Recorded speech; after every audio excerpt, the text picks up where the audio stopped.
se rino soko ryabazaniye ibyo kurya nirihe? Uzi yuko nanjye nafunguye nk'abandi mu gihe nkora mu bindi ugasanga ngize ikibazo cyo ndimo ndababara, ariko sinzi niba ari isoko niba ari umuntu ku giti cye, nanjye byanyobeye. Uzi umuntu muri namukura ngo nanjye ajya ntekera, wenda nagarura ako kabiri nkongera kumbiriza y'umusonga.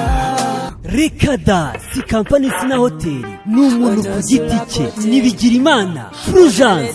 Bigirimana Fulgence azi gutegura amafunguro ku buryo butandukanye, dore ko yabihuguriwe, abifitemo uburambe, abikorana ubwitonzi ndetse n'umuhate, ubushishozi, ku buryo amafunguro ye aba aryoshye ku buryo budasanzwe. Azi gutegura amafunguro y'ubwoko butandukanye, aya hano iwacu mu Rwanda, muri Afurika ndetse no ku isi yose. Fulgence uwariye amafunguro ye yateguye asigara baririza. Ukeneye ibindi bisobanuro hamagara 078 23 22 528. Instagram Bigirimana Fulgence, WhatsApp nayo niyo mazina akoresha, ndetse n'izindi nkoranyambaga. Bigirimana Fulgence.